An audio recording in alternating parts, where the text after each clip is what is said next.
आज special class का जांच पत्र 5 जांच पत्र 5 होगा आज, जिसका क्वेश्चन भी हम वीडियो में दे रहे हैं। जिसके पास बुक नहीं होगा वो इससे क्वेश्चन को देख लेना है। पूरा क्वेश्चन आपका जांच पत्र 5 का, ठीक है। अब हम देखते हैं, इसमें से हम केवल ऊपर का जो पहला क्वेश्चन है रिक्त स्थानों को भरें, केवल इसी को आज बनाएंगे। रचना करें नहीं बनाएंगे, क्योंकि रचना वाला चैप्टर हम लोग नहीं पढ़ेंगे। कंस्ट्रक्शन का चैप्टर हम लोग बाद में पढ़ेंगे। इसलिए क्वेश्चन नंबर 1 जो है रिक्त स्थानों को भरें, खाली स्थानों को भरें, उसको हम लोग देखते हैं। पहला के क में है 3 या 3 से अधिक भुजाओं से घिरी समतल आकृति को बहुभुज कहते हैं। 3 या 3 से अधिक है तो बहुभुज। केवल 3 ही भुजा रहता, केवल रहता कि 3 भुजाओं से घिरी समतल आकृति को, तब भराता त्रिभुज। लेकिन 3 या 3 से अधिक भुजाओं से घिरी समतल आकृति को बहुभुज कहते हैं। फिर खा में है 5 भुजाओं से बनी बहुभुज को पंचभुज कहते हैं। उसके बाद है किरण को एक दिशा में किसी भी लंबाई तक बढ़ाया जा सकता है। किरण को एक दिशा में किसी भी लंबाई तक बढ़ाया जा सकता है, और एक दिशा में नहीं। एक दिशा उसका फिक्स्ड पॉइंट होता है। किरण हम लोग जो पढ़े हैं पहले। उसके बाद है 90 डिग्री से अधिक तथा 180 डिग्री से कम के कोण को अधिक कोण कहते हैं। अधिक कोण भरा गया। नेक्स्ट है अंगा में 50 डिग्री का पूरक कोण 40 डिग्री होगा, क्योंकि पूरक कोण यानी 2 पूरक कोण कब कहलाते हैं, जब दोनों का योगफल 90 डिग्री होता है। तो 50 डिग्री के पूरक कोण का होगा 40 डिग्री, तब नहीं होगा 50 40 90। और 60 डिग्री का संपूरक कोण 120 डिग्री। जब 2 कोणों का योग 180 डिग्री होता है तो उसे एक दूसरे को संपूरक कोण कहते हैं। तो 60 डिग्री का संपूरक कोण हो जाएगा 120 डिग्री। ये आपका भर दिए। नेक्स्ट है 2 संपूरक कोणों का योगफल 180 डिग्री होता है, अभी बोल चुके हैं। अच्छा, उसके बाद है वृत्त के केंद्र से जाने वाली जीवा को व्यास कहते हैं। व्यास कहते हैं, देखिए पहले पढ़ चुके हैं। उसके बाद है त्रिभुज के तीनों कोणों का योगफल 180 डिग्री होता है। नेक्स्ट है किस त्रिभुज की है, यहाँ खाली स्थान है, तो किस त्रिभुज की कोई भुजा समान नहीं होती है। उसकी कोई भी भुजा समान नहीं होती है। तीनों भुजाएं की लंबाई अलग अलग होती है। उसके बाद वर्ग का प्रत्येक कोण 90 डिग्री का होता है। ठीक, तो आपका ये जांच पत्र 5 का भी कंप्लीट है। आज ही आपका अगला चैप्टर भी होगा क्षेत्रफल का। आगे देखेंगे हम लोग नेक्स्ट चैप्टर, क्योंकि आज जांच पत्र 3 में बहुत कम क्वेश्चन था, इसलिए एक दिन की जांच पत्र 5 में बहुत कम ही क्वेश्चन था, इसलिए हम लोग अगला चैप्टर भी देख लेंगे कुछ। और अब देखते हैं अगला चैप्टर आपका है क्षेत्रफल का। अब क्षेत्रफल किसको कहते हैं, तो आप इसके पहले जो पढ़े त्रिभुज, चतुर्भुज, आयत, वर्ग, वृत्त, वृत्त भी पढ़ चुके हैं। वृत्त भी पढ़ चुके हैं। तो किसी भी ये सब जो आकृति है, समतल आकृति, इन सबों का क्षेत्रफल ज्ञात किया जाता है। कैसे ज्ञात करते हैं, उसका सूत्र है नीचे। तो ये आयत, वर्ग, वृत्त, त्रिभुज, चतुर्भुज, इन सबों का क्षेत्रफल ज्ञात किया जाता है। मान लेते हैं कि आपके पास एक आयत है ये, और एक आयत है ये।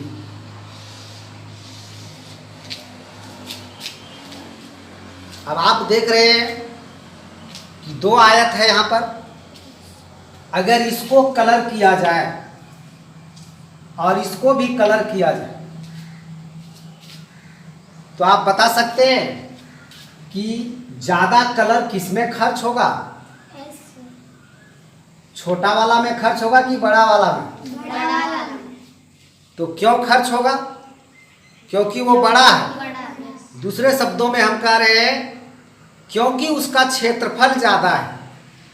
क्या क्षेत्रफल? यही हुआ जितना ये कवर कर रहा है, जितना एरिया, क्षेत्रफल को इंग्लिश में एरिया भी कहते हैं। तो ये पूरा इसका क्षेत्रफल हुआ, पूरा। ठीक, और इसका भी ये पूरा क्षेत्रफल हुआ। तो यहाँ पर हम देख रहे हैं कि ज़्यादा क्षेत्रफल इसका है, इसलिए इसमें ज़्यादा कलर लगेगा।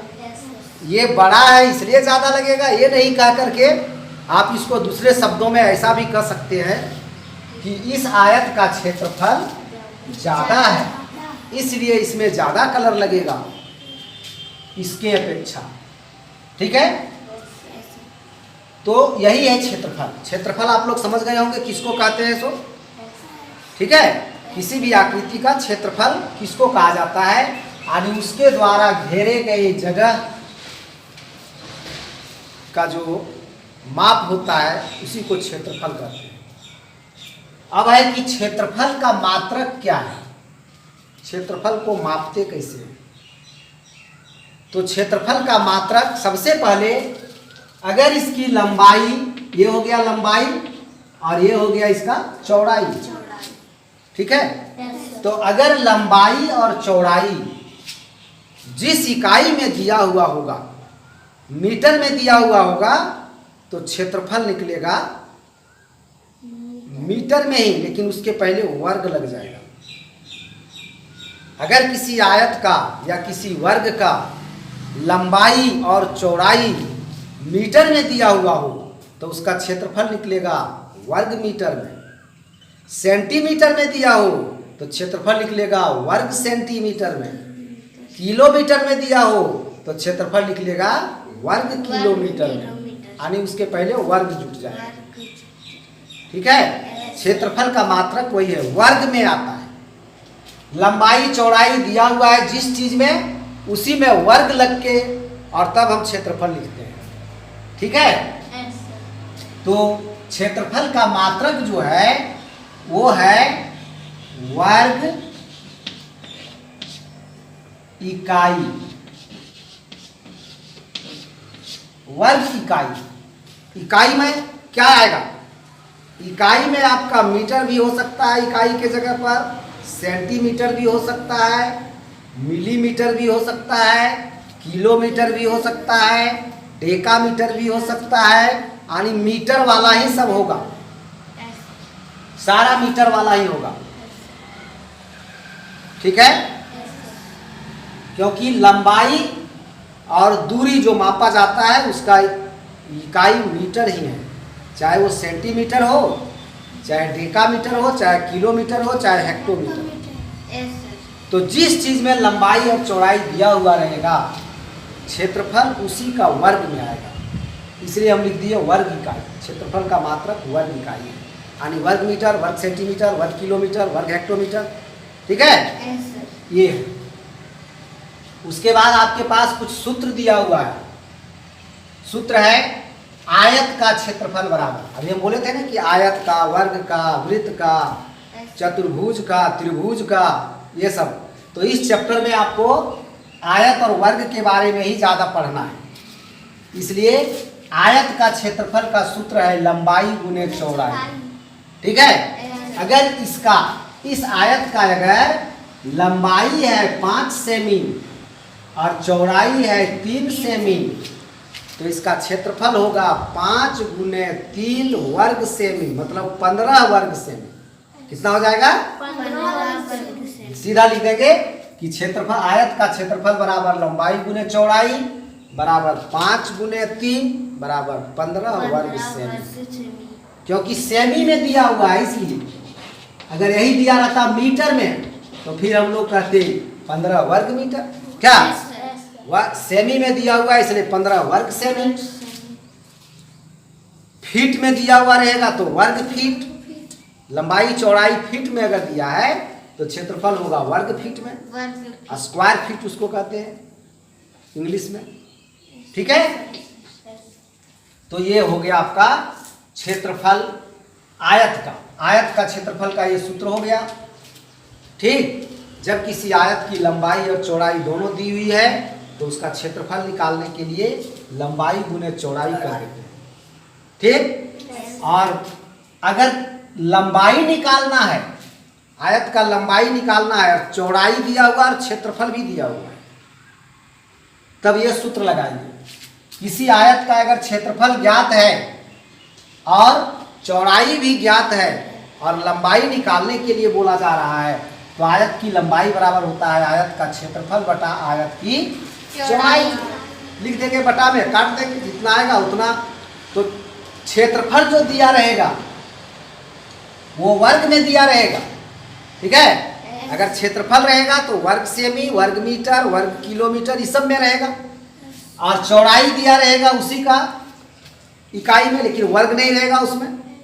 ठीक है, तो क्षेत्रफल जिसमें दिया रहे वर्ग में रहेगा और चौड़ाई रहेगा उसका इकाई में। उसको काटेंगे, उसके बाद लंबाई निकलेगा, फिर वर्ग हट जाएगा। वर्ग जब भी रहेगा तो केवल क्षेत्रफल में रहेगा, लंबाई और चौड़ाई के साथ वर्ग नहीं रहेगा। ठीक है, तो ये आ जाएगा उतना मीटर में या सेमी में। फिर उसी तरह से जिस तरह से लंबाई ज्ञात की है उसी तरह से चौड़ाई का भी है। क्षेत्रफल दिया हुआ है, लंबाई दिया हुआ है। अब लंबाई ही दिया हुआ है, चौड़ाई निकालना है तो क्षेत्रफल बटा लंबाई। चौड़ाई दिया रहेगा और लंबाई निकालना रहेगा तो क्षेत्रफल बटा चौड़ाई। ठीक है, ये दोनों सूत्र एकदम मिलता जुलता है। उसके बाद हम लोग आते हैं वर्ग के बारे में। वर्ग का क्षेत्रफल बराबर होता है भुजा गुने भुजा, क्योंकि वर्ग का क्षेत्रफल बराबर भी होता है लंबाई गुने चौड़ाई। यहाँ पर ये ध्यान रखिएगा, जिस तरह से आयत का क्षेत्रफल बराबर लंबाई गुने चौड़ाई, उस तरह से वर्ग का क्षेत्रफल बराबर भी लंबाई गुने चौड़ाई। लेकिन यहाँ भुजा गुने भुजा क्यों लिखे? क्योंकि वर्ग की लंबाई और चौड़ाई दोनों सब बराबर ही होता है। नहीं, वर्ग उसी को नहीं कहते हैं जिसकी सभी भुजाएं बराबर हों, चारों भुजाएं बराबर हों। तो जब चारों भुजाएं बराबर रहेगी तो किसको लंबाई कहेंगे, किसको चौड़ाई कहेंगे? जैसे किसी भी चीज का लंबाई और चौड़ाई किसको कहते हैं? जो ज्यादा रहता है उसको लंबाई कहते हैं, जो कम रहता है उसको चौड़ाई कहते हैं। जैसे इस हॉल के बारे में भी हमें पूछा जाए तो ऐसे हो गया लंबाई और ऐसे हो गया चौड़ाई। और अगर बराबर ही दोनों तरफ रहे तो उसको कहेंगे वर्ग, तो इसको बोला जाएगा वर्गाकार हॉल। ठीक है, इसलिए वर्ग का क्षेत्रफल बराबर भी होता है लंबाई गुने चौड़ाई। अगर किसी वर्ग का लंबाई दिया हुआ रहे, कह दे कि किसी वर्ग का लंबाई 5 मीटर है तो उसका क्षेत्रफल ज्ञात करें, तो आपको वहाँ तुरंत अपने समझ जाना होगा कि लंबाई 5 मीटर है, इसका मतलब चौड़ाई भी 5 मीटर ही होगा, क्योंकि वर्ग लिखा हुआ है ना। वर्ग है, इसका मतलब जितना लंबाई उतनी ही चौड़ाई। चौड़ाई फिर अलग कहाँ से? नहीं तो वहाँ फिर टेंशन में पड़ जाओगे कि लंबाई केवल दिया हुआ है, चौड़ाई नहीं दिया हुआ है, तो कैसे निकाले क्षेत्रफल? क्षेत्रफल निकालने के लिए लंबाई और चौड़ाई दोनों चाहिए, लेकिन वर्ग में लंबाई दे दिया तो सोच लो चौड़ाई भी दे दिया, चौड़ाई भी उतना ही है। तो इस तरह से भी क्वेश्चन रह सकता है। किसी किसी क्वेश्चन में कह देगा किसी वर्ग की भुजा इतना है तो उसका क्षेत्रफल ज्ञात करें। तो भुजा हो गया जितना, उतना समझ लो उतने ही उसका लंबाई हो गया, उतने ही उसका चौड़ाई भी हो गया। तो इसलिए आप उसमें भुजा गुने भुजा लिख देते हैं, यानी 2 बार उसको मल्टीप्लाई करना पड़ता है। उसी को भुजा स्क्वायर भी कहते हैं। स्क्वायर का मतलब पावर जब 2 है, इसका मतलब भुजा गुने भुजा। आप इसको वर्ग का क्षेत्रफल बराबर भुजा स्क्वायर भी लिख सकते हैं या भुजा गुने भुजा भी लिख सकते हैं। दोनों में से एक ही सूत्र का यूज करेंगे आप। भुजा स्क्वायर लिखेंगे चाहे भुजा गुने भुजा, दोनों मत लिख देना। जब क्वेश्चन बनाओगे तो दोनों नहीं लिखना है, दोनों में से किसी एक को लिखना है। ठीक है, तो वर्ग का क्षेत्रफल बराबर भी होता है लंबाई गुने चौड़ाई ही, लेकिन वर्ग की लंबाई चौड़ाई बराबर होती है।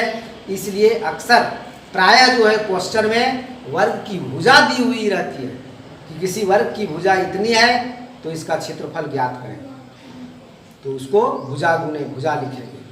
और किसी में लंबाई दे देगा, कहेगा किसी वर्ग की लंबाई इतनी है, इसका क्षेत्रफल निकालो, तब भी लिख देंगे भुजा गुने भुजा। ठीक है, वहां आपको लिख लेना पड़ेगा वर्ग की लंबाई बराबर वर्ग की भुजा बराबर 5 मीटर, जितना दिया रहेगा। ठीक है, इसलिए वर्ग का क्षेत्रफल बराबर भुजा गुने भुजा 5 गुने 5 बराबर 25 वर्ग मीटर। 5 मीटर में दिया रहेगा तो क्षेत्रफल होगा 25 वर्ग मीटर। ठीक है, तो ये आपका वर्ग का क्षेत्रफल हुआ। अब वर्ग की भुजा अगर क्षेत्रफल दिया हुआ रहे, क्वेश्चन में ऐसा भी आता है कि किसी वर्ग का क्षेत्रफल इतना है तो उसकी भुजा ज्ञात करें। मान लो किसी वर्ग का क्षेत्रफल 25 वर्ग मीटर है तो भुजा कितना है, तो भुजा तो 5 होगा, 5 मीटर। लेकिन निकालेंगे कैसे, तो 25 का रूट निकालेंगे, स्क्वायर रूट। यहाँ पर लिखा हुआ है रूट वर्ग का क्षेत्रफल, इसका मतलब रूट अंडर 25। तो रूट अंडर 25 का मतलब हुआ 25 का वर्गमूल निकालना, उसका स्क्वायर रूट निकालना, जो आप पहले से जानते हैं। स्क्वायर रूट निकाल देंगे तो 5 निकलेगा, तो 5 मीटर उसका आंसर होगा। उसके बाद एक और सूत्र है, कमरे के चारों दीवारों का क्षेत्रफल बराबर। कमरा, कोई भी कमरा बनता है तो उसमें 4 दीवार होता है कि नहीं, तो चारों दीवारों का क्षेत्रफल निकालना है। तो चारों दीवारों का क्षेत्रफल निकालने के लिए आपको चाहिए कमरे की लंबाई, कमरे की चौड़ाई और कमरे की ऊंचाई, 3 चीज चाहिए। मान लो ये कमरा है तो इसकी ये हो गई लंबाई, ये हो गई चौड़ाई और ये हो गई ऊंचाई। तो कमरे की लंबाई चाहिए, चौड़ाई चाहिए, ऊंचाई चाहिए, और तीनों को इस तरह के सूत्र में बैठाना पड़ेगा। कमरे के चारों दीवारों का क्षेत्रफल बराबर होता है 2 गुने ब्रैकेट के अंदर लंबाई प्लस चौड़ाई। जितना लंबाई दिया रहेगा यहाँ बैठा देंगे, जितना चौड़ाई दिया रहेगा यहाँ बैठा देंगे, ब्रैकेट बंद कर देंगे, गुने ऊंचाई जितना दिया रहेगा यहाँ बैठा देंगे। फिर इसको सॉल्व करेंगे तो पहले ब्रैकेट का काम करेंगे, क्या, क्योंकि आप जानते हैं सिंप्लीफाई, दोनों को जोड़ेंगे, फिर 2 से दोनों को मल्टीप्लाई करेंगे, फिर जितना आएगा उसको ऊंचाई से मल्टीप्लाई करेंगे, तो उतना वर्ग मीटर या वर्ग फीट या वर्ग सेंटीमीटर जिसमें दिया रहेगा, लंबाई चौड़ाई और ऊंचाई जिसमें दिया रहेगा उसमें आएगा। कभी कभी किसी क्वेश्चन में लंबाई दिया हुआ है मीटर में और चौड़ाई दिया हुआ है सेंटीमीटर में, तो फिर दिक्कत हो जाएगा। तब आपको उसको एक रूप में चेंज कर लेना पड़ेगा। मीटर और सेंटीमीटर वाला आप लोग को पहले ही लिखा चुके हैं, 100 सेंटीमीटर बराबर 1 मीटर। तो उस परिस्थिति में आपको लंबाई और चौड़ाई दोनों को चाहे तो मीटर में बदल दीजिए, एक एक को ने बदलना होगा, 1 मीटर में रहेगा 1 सेंटीमीटर में रहेगा, तो फिर चाहे तो सेंटीमीटर में बदल दीजिए चाहे मीटर में बदल दीजिए, तब निकालना होगा। नहीं तो वैसे कर दोगे लंबाई गुने चौड़ाई तो नहीं निकलेगा। ठीक है, तो कमरे के चारों दीवारों का क्षेत्रफल बराबर इतना हो गया। ये हो गया शॉर्ट सूत्र। और ऐसे आप अगर नहीं जानते, ये सूत्र अगर आप नहीं जानते हैं लेकिन आप ये जानते हैं केवल आयत का क्षेत्रफल का सूत्र आप जान रहे हैं, ठीक, तो कमरे के चारों दीवारों का क्षेत्रफल बराबर भी आप जान जाएंगे। कैसे जान जाएंगे, कमरे के जो चारों दीवार हैं वो सोच लीजिए 4 आयत हैं। 4 आयत हुआ कि नहीं, जैसे एक वो दीवार हो गया तो वो आयत हो गया, एक उसका लंबाई हो गया वो, और चौड़ाई हो जाएगा उसका, जो ऊंचाई है वही हो जाएगा उसका चौड़ाई। क्या, अगर हम उस दीवार के बारे में जाने तो उस दीवार की लंबाई हो गई वो, और उस दीवार की चौड़ाई हो गई जो उसकी ऊंचाई है, तो वो दोनों को गुना कर देंगे। ठीक है, तो एक दीवार का निकल गया, फिर उसी तरह से दूसरा दीवार का भी निकालेंगे, इसकी लंबाई और ऊंचाई को गुना करेंगे, ठीक है, जो ऊंचाई दिया हुआ रहेगा उससे गुना करना पड़ेगा। पहला दीवार का लंबाई गुने ऊंचाई प्लस दूसरा दीवार का लंबाई गुने ऊंचाई प्लस तीसरा दीवार का लंबाई गुने ऊंचाई प्लस चौथा दीवार का लंबाई गुने ऊंचाई। और ये चारों दीवार का निकाल करके जोड़ देंगे तो उतना ही आएगा जितना आपका इस सूत्र से आएगा। ठीक है, तो अगर आप ये सूत्र कभी भूल भी जाएं तो आप आयत का सूत्र तो कभी नहीं भूलेंगे। लंबाई गुने चौड़ाई, किसी भी समतल क्षेत्र का क्षेत्रफल निकालने के लिए उसकी लंबाई गुने चौड़ाई करना पड़ता है। ये इसका आधार है इस क्षेत्रफल का, लंबाई गुने चौड़ाई। वो आयत रहे या वर्ग रहे या कमरे का चारों दीवारों का रहे, ये आधार है। इसको अगर आप याद रखेंगे तो आप निकाल सकते हैं। टाइम थोड़ा ज़्यादा लगेगा लेकिन कमरे के चारों दीवारों का क्षेत्रफल भी आप निकाल लोगे। चारों दीवारों का अलग अलग निकाल करके जोड़ देंगे, आ गया चारों दीवारों का क्षेत्रफल। ठीक है, तो इस तरह से आपका ये क्षेत्रफल का जो कुछ महत्वपूर्ण सूत्र वगैरह था इसको आप अच्छा से उतार करके याद कर लेंगे। और ध्यान रखना है कि मीटर सेंटीमीटर वाला ये याद रख लेना है, पहले लिखा हुआ है, इस चैप्टर में भी दिया हुआ है, इस चैप्टर में भी दिया हुआ है, बुक में आप लोग देख लेंगे। और पहले भी आपको लिखवाया जा चुका है, मीटर से सेंटीमीटर, सेंटीमीटर से मीटर, किलोमीटर, ये सब में चेंज करने के लिए, क्योंकि ऐसा नौबत आएगा तो फिर उस समय अगर नहीं जानोगे तो दिक्कत हो जाएगी। ठीक है,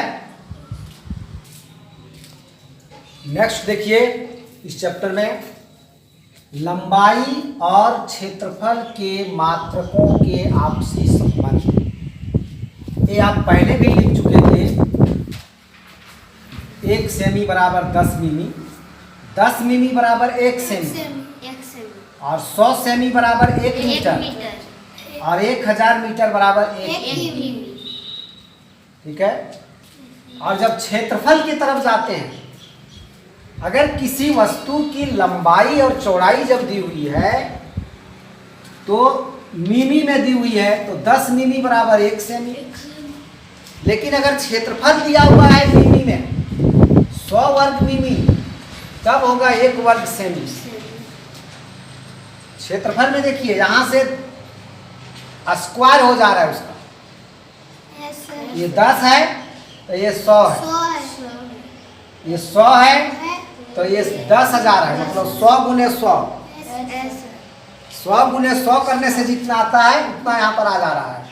ये ध्यान रखिएगा, ये 1000 है तो ये 1000 गुने 1000 करने से जितना आएगा उतना है 10 लाख है। ठीक है, 10 मिमी बराबर 1 सेमी और 100 वर्ग मिमी बराबर 1 वर्ग सेमी,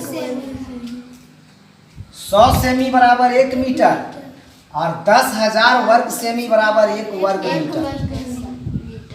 वर्ग लग गया तो उसका वर्ग हो गया, मतलब उसका स्क्वायर हो गया। देख लिए, स्क्वायर हो जा रहा है क्योंकि यहाँ पर स्क्वायर लग जा रहा है, वर्ग लग जा रहा है। 1000 मीटर बराबर 1 किमी तो 10 लाख वर्ग मीटर बराबर 1 वर्ग किमी। ठीक है, ये भी आप ध्यान में रखिएगा, ये याद रखिएगा, तब ये चैप्टर आपका बनेगा ठीक से। और अब आज का आप लोगों का इतना ही रहा। आज आपको बनाना है बहुत कम, जांच पत्र 5 का बहुत कम क्वेश्चन है बनाने का। उसके बाद आपको ये याद करना है जो आज लिखवाए, इसको बढ़िया से याद करके तब फिर कल नेक्स्ट डे जो है आपका नेक्स्ट एक्सरसाइज होगा। धन्यवाद।